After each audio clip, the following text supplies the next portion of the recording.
Is it time? I can't wait to see it.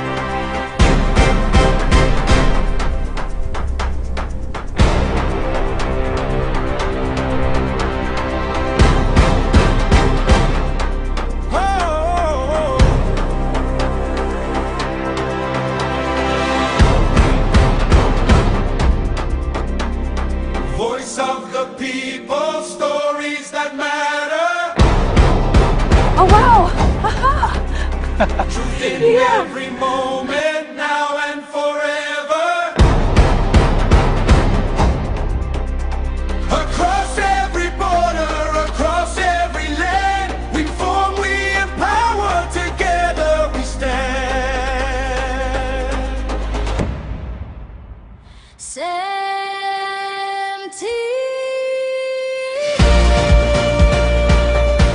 From Africa to the world, connecting everybody.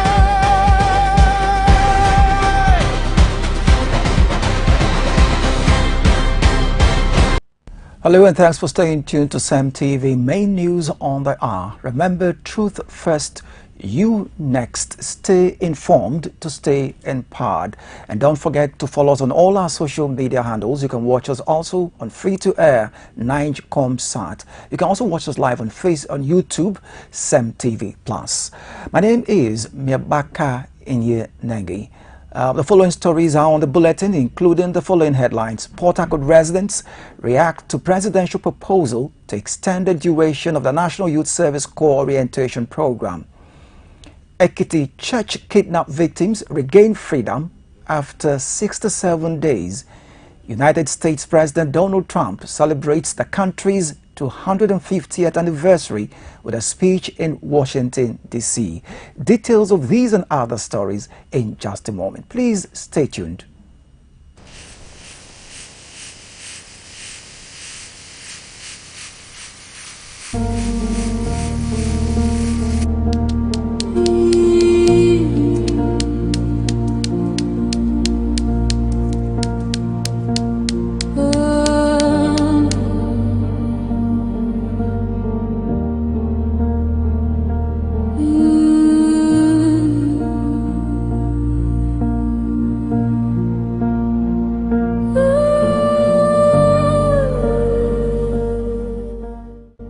This is CEMTV, reliable news and entertainment.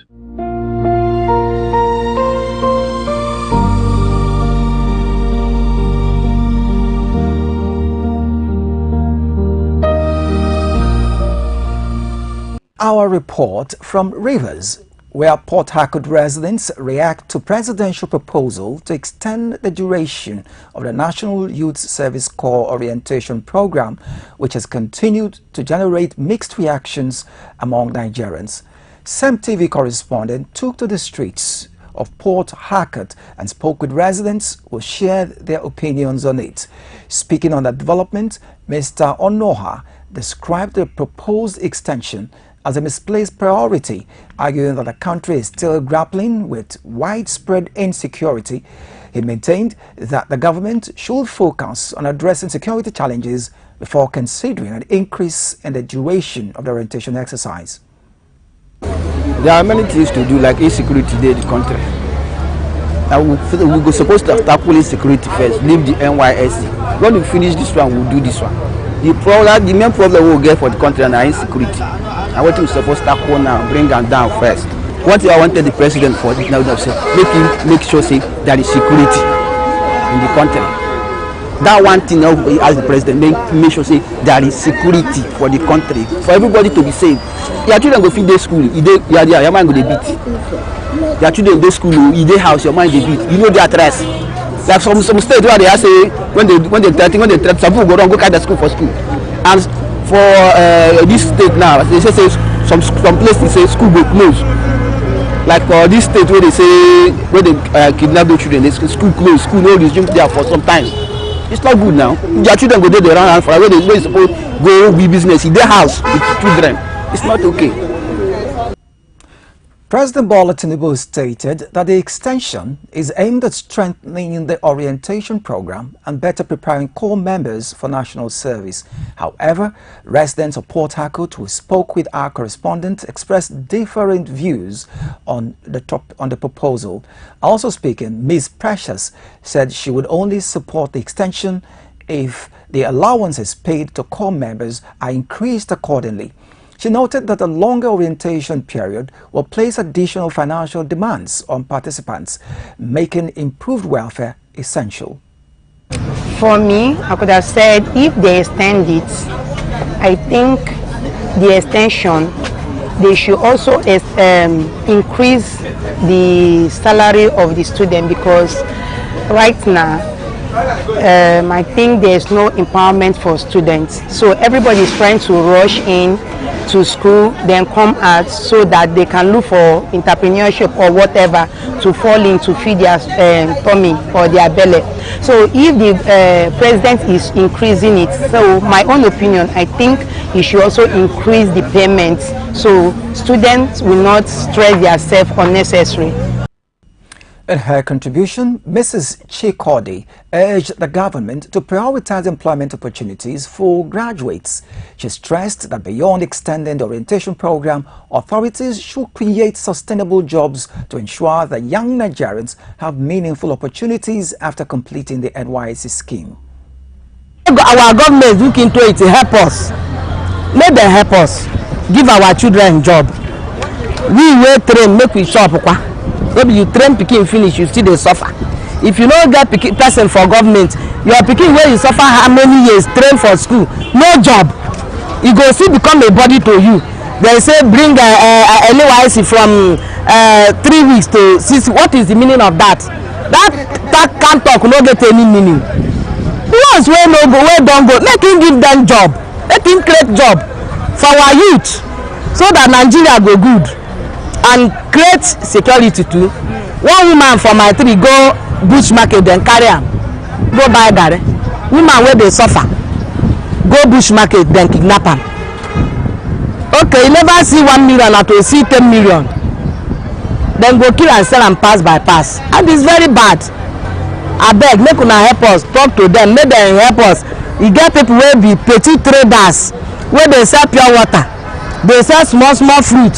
And you, as you don't get the opportunity to go to school, you suffer till you train your pikin. That's your pikin will say, when I train my pikin finish, my pikin go look me. No job.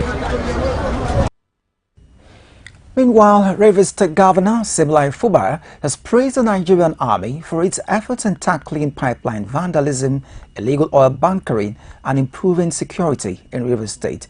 Speaking during a visit by the Chief of Army Staff, Lieutenant General Waid Shaibu, Governor Fubara said the military's operations have helped increase crude oil production, improve safety, and boost government revenue. He also pledged continued support for the Army. The Army Chief in response thanked the Governor of the state for supporting preparations for the 163rd Nigerian Army Day celebration in Port Harcourt, saying the week-long event will include activities aimed at strengthening relations between the military and the public. On the national scene, as Nigeria joins the world to mark the 2026 World Rural Development Day, stakeholders have called on governments at all levels to prioritize research-based and all-inclusive investments in rural communities, stressing that a developed Nigeria can only be possible with the development of the 774 local government areas. Our correspondent Francis Oyoima Edet brings us the report. As a stakeholder from the traditional aspect of rural governance, I feel that I owe a duty to my community, to my nation, in the sense that I should try as much as possible to collaborate with the relevant government agency at the pillars of governance to ensure that we foster decisions that will bring about peace, first of all, in our community, in our local government, state and nation, then to ensure that we liaise with government agency by bringing in development such as roads, such as health centers and all the rest of our people. When the traditional rulers play major roles, they are the people close to the people, and these traditional rulers, politicians tussle with them. At times when they want to play their major role, politicians tussle with them, and it looks as if they don't know what they are doing. And so the traditional rulers has major role to play by gathering these people together, enlightening them, carrying out enlightenment campaigns within the community. But in a situation where we have security votes and other things, the governments don't release anything to the traditional rulers. And it's as much as they don't release anything to the traditional rulers, you find the traditional rulers struggling to see how to raise funds to carry out sensitization to the within the community, to carry out empowerment within the community, and to let the community know that their destiny is in their hands. That whether government comes, government doesn't come, they have something to do to earn a living, not by doing what is wrong. We are all surviving because of development in certain rural areas. Imagine a world without a rural area. So you think you're eating beans, rice, tomato, onions, where are they coming from? People should understand a lot of things. It comes out in the mind. So there should be mindset reorientation, there should be physical transformation, there should be mental transformation, there should be psychological transformation, economic transformation, social transformation. You don't roads, social infrastructure, and other related infrastructural issues are just one aspect of rural development. Rural development is life.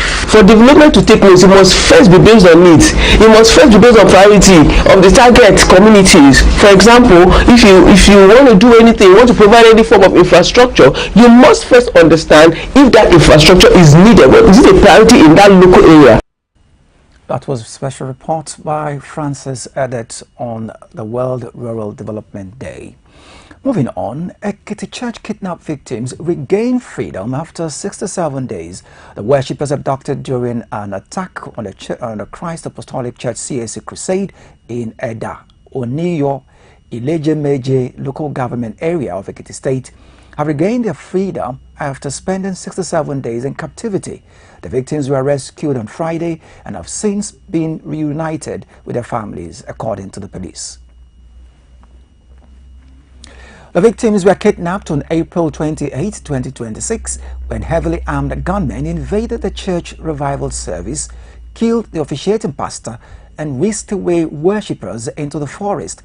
Authorities say one of the abductees died while in captivity, while the remaining victims are receiving medical attention following their release.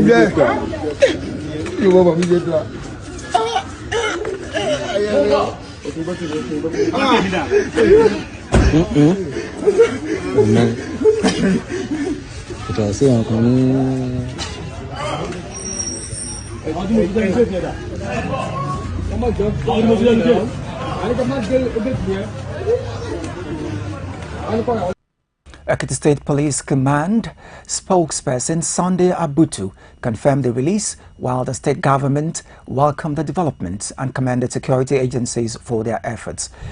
The circumstances surrounding the victims' freedom were not disclosed as investigation into the incident continues. And in another development, Aliko Dangote says the Dangote Group of companies is currently executing 12 road projects worth about 3 trillion naira under the federal government's infrastructure tax credit scheme. According to a statement on Sunday, 5th July 2026, from the Director of Information and Public Orientation at the Federal Ministry of Works, Mohammed Ahmed, he noted that the 2 road projects were awarded to Dangote Industries Nigeria Limited under the Infrastructure Tax Credit Scheme, with Dantata and Sawo Nigeria Limited serving as subcontractors. The announcement was made during the flag-off of the rehabilitation of the Bama, Banki and Dinkwa Gwamburu Ngala roads in Borno State. Represented by the Vice President Kashim Shettima, President Bola Ahmed Tinubu said that the roads will improve security, boost trade and reconnect communities affected by insurgency. Dangote further stated that the company remains committed to supporting infrastructure development across Nigeria, while government officials and Borno State governors said the project will promote economic growth, improve regional trade with Cameroon and Chad, and support the recovery of Northeast. And still on the national scene, the federal government's reported plan to replace the National Youth Service Corps decades-old khaki uniform with an Adire themed outfit has sparked conversations across the country. The proposed design, unveiled during a recent stakeholders engagement, is intended to promote Nigeria's cultural heritage and support the local textile industry. However, while some Nigerians see the initiative as a celebration of indigenous fashion, others have questioned its inclusiveness, durability, and whether it should be a national priority at a time of pressing economic and security challenges. CEMTV News took to the streets to sample public opinions, and many residents expressed reservations about the proposed change. For Ajiri Omoshofa, the timing of the proposal is his biggest concern. He questioned why a change of corps members' uniform is being prioritized at a time when many Nigerians are more worried about insecurity and other pressing national challenges. I don't think that is important right now, because we have important issues to look at, like insecurity. That is one of the major problems we have in Nigeria. I think around May, they kidnapped teachers and students, and the government is not doing anything about it. They are focusing on uniform, which is not even the priority at the moment. So I think that the government should work hard on security issues. Because I can't even use public transport in the night because it's risky. I don't know if I'm going to enter the bus where kidnappers, I don't know, but... Another resident, Anab's Power, argued that adopting an Adire-inspired uniform raises concerns about representation. According to him, a national uniform should reflect the diversity of Nigeria rather than reappearing to be identified with the culture of just one ethnic group, noting that corps members come from every part of the country. You see the NYSC uniform that they are changing. For me, it's a no-no thing. Why I say it's a no-no thing is this. That is our national uniform. You are telling people to use Adire or Ankara. The Adire and Ankara is made for the Yoruba people. And as we know, it is not everybody that have gone through the university that for Yoruba. We have so many ethnic nationalities in Nigeria. I am an Izoman. You understand? So you don't expect me to use Adire or Ankara. If you are saying we should use Adire or Ankara, then I'm going to also introduce Etibo for the people to use. Tinubu is a big failure. He has failed us. The day I know that this man is a failure, it is the day he said subsidy is gone. Now look at his wife. Coming to insult the whole Nigerians, telling us to go and sell Akara. That is a big shame and disgrace. You are insulting the whole Nigeria. Why can't I shoot and start Akara and corn business or kulikuli business? Because they are just stealing our money. I'm using this medium to tell all Nigerians, go and get your PVC. Let us take Tinubu out of office. Let us take APC out of office. APC is a nightmare to Nigeria. Anybody at this point who is still supporting APC, I think something is wrong with you upstairs. You are a mad person. Any reasonable person can never support Tinubu, neither APC. We are not happy. Look, if people have my kind of mind, the mind I have, to pull Tinubu out of that office is just a slick. Mrs. Akintan Beniboba Tonye also proposed the proposal, but from a practical standpoint, she expressed concerns that an Adire or Ankara fabric will fade more quickly than the traditional khaki uniform, making it less durable and potentially more expensive to maintain over time. So the new NYSC uniform that we are seeing around there, so my own opinion, I think although it's a new development, but I think the Ankara material wouldn't last much longer compared to the khaki that we have initially. So, but although it's something that, you know, with time, we just have to move on with new trend. So I think it's also welcome.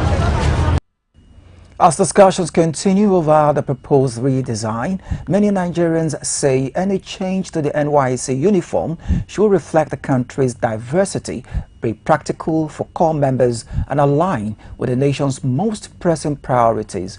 Whether the Adire-inspired outfit will eventually replace the iconic khaki uniform remains uncertain. But for now, the proposal has sparked a broader conversation about culture, national identity, and governance. Moving on, former Vice President of Nigeria Atiku Abubakar and former Governor of Anambra State Peter Obi have called on an investigation into the reports that Nigeria failed to disclose public spending worth about 8.8 trillion naira in recent budgets. The two opposition leaders were reacting to reports that by the International Monetary Fund (IMF) and had raised concerns over unreported government spending carried out outside the formal budget process. Atiku called on anti-corruption agencies, Auditor General of Nigeria and the National Assembly to investigate the matter, while Obi said the funds should have been properly accounted for. The federal government has denied the allegation, saying that the IMF's comments were misunderstood. However, the IMF has said that the government has started taking steps to improve budget reporting and increase transparency in public spending. In a related development, the federal government has dismissed claims that more than 8 trillion naira, representing about 2% of Nigeria's gross domestic product (GDP), was spent outside the approved budget, describing the allegations as false and misleading. In a press release issued on Saturday, the Federal Ministry of Finance said that the government does not operate, quote, a shadow budget, unquote, and that all public expenditures are carried out in line with the provisions of the 1999 Constitution and laws enacted by the National Assembly. The clarification followed public commentary referencing the IMF's 2026 Article 4 consultation report, which some interpreted as evidence of unlawful spending. The ministry explained that government expenditures are authorized through appropriation acts, supplementary appropriation acts, and other statutory provisions, while the multi-year capital projects and statutory transfers are legally recognized components of the Nigerian public finance framework. It stressed that these expenditures are lawful, transparent, and subject to legislative oversight and audit. The statement further noted that the IMF's observations relate to the presentation and timing of fiscal reporting rather than the legality of government expenditure. It reaffirmed the federal government's commitment to prudent fiscal management, transparency, and accountability, while urging the public to base discussions on verified facts and accurate understanding of Nigeria's fiscal framework. Reports on the African News says that Zimbabwean government has directed civil registry offices across the country to give priority to citizens returning from South Africa who need identity documents. The Registrar General Henry Machiri said officials have been instructed to assist returnees quickly without unnecessary delays. Some staff have also been deployed to the Beit Bridge border post to process identity documents and provide guidance to those returning home. The move is aimed at helping returnees replace or obtain important documents needed to access government services and settle back into their communities. Separately, Nigerian government has condemned comments made by a South African minister linking Nigerians to drug-related activities, describing the remarks as unacceptable. The reaction follows the killing of a Nigerian man, Joe, outside his shop in South Africa on June 28, 2026. They also stated that it has placed the South African government on notice over the safety of her citizens and warned that further action would be taken if attacks and discrimination against foreigners continued. The dispute comes amid rising anti-migrant sentiments in South Africa, where some groups have called on undocumented foreigners to leave the country, and Nigeria has also begun documenting properties and businesses left behind by her citizens who have returned home.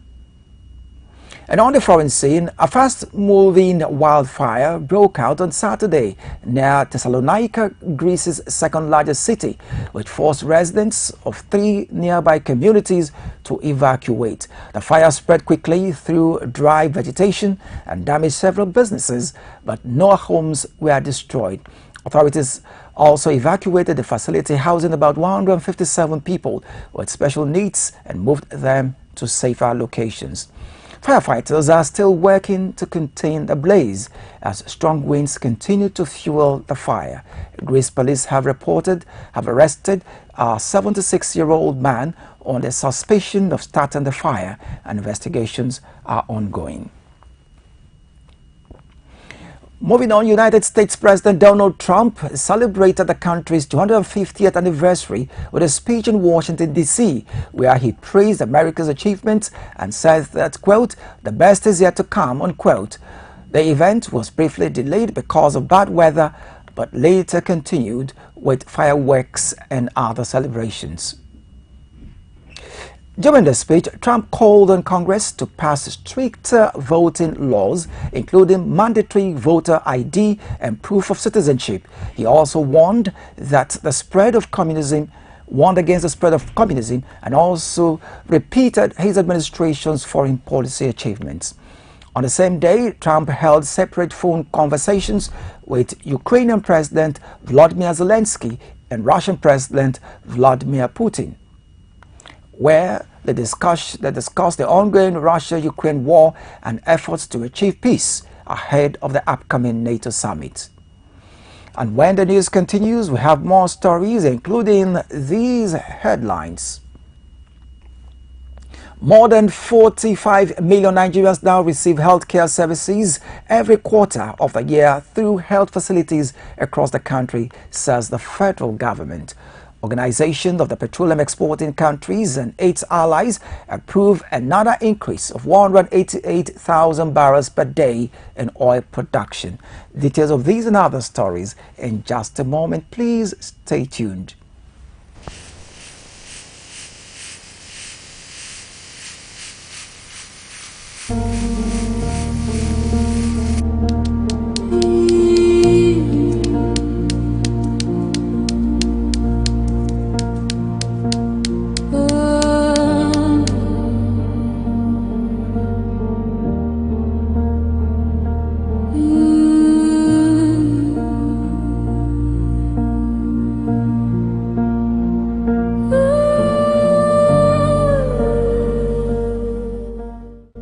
This is CEMTV, reliable news and entertainment.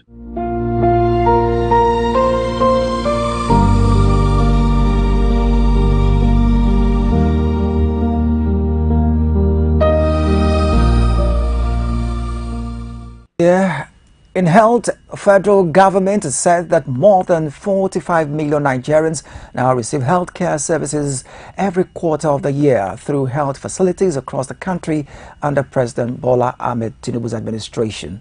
Speaking in Bauchi, the coordinating Minister of Health and Social Welfare, Professor Muhammad Ali Pate, said the improvement is the result of increased investment in primary health care, medical equipment, health care workers, ambulances, essential medical supplies. Party also says the primary health health centers across 15 local government areas in the state. In business, Organization of the Petroleum Exporting Countries and its allies, OPEC Plus, has approved another increase of 188,000 barrels per day in oil production for the month of August, which makes it the third straight monthly increase as the group continues to gradually restore oil supplies to the global market. OPEC said that the move is aimed at maintaining stability in the oil market and that production levels could be readjusted depending on the market conditions. The group also reaffirmed its commitment to ensuring member countries comply with agreed production quotas.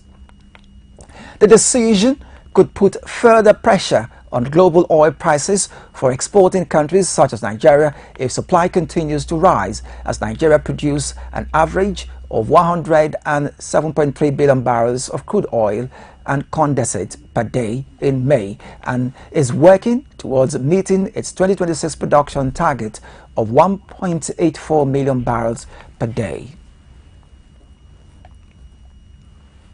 In another development, World Trade Organization Director General Dr. Ngozi Okonjo-Iweala arrives at the WTO Open Day event at the organization's headquarters in Geneva.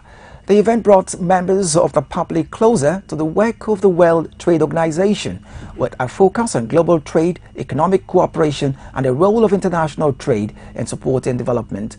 Dr. Okonjo-Iweala's presence at the Open Day highlighted the WTO's efforts to promote transparency, public engagement, and a better understanding of how trade policies affect business and government and consumers around the world.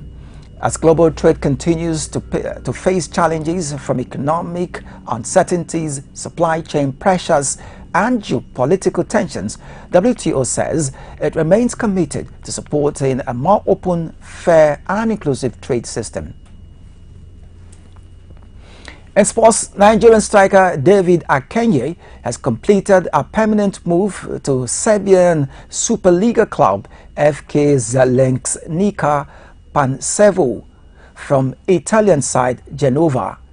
The 22-year-old signed a 3-year contract that will keep him at the club until June 2029, and the Serbian club confirmed the transfer fee was 500,000 euros, which is about 800 million naira.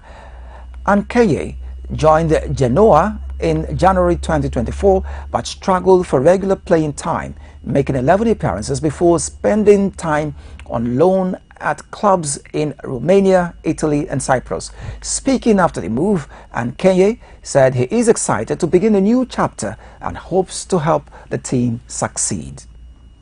He also revealed that former Cameroonian and Barcelonian star Samuel Eto'o is his football idol, and he is also FK Zelenknika Pančevo's fourth signing player of the summer.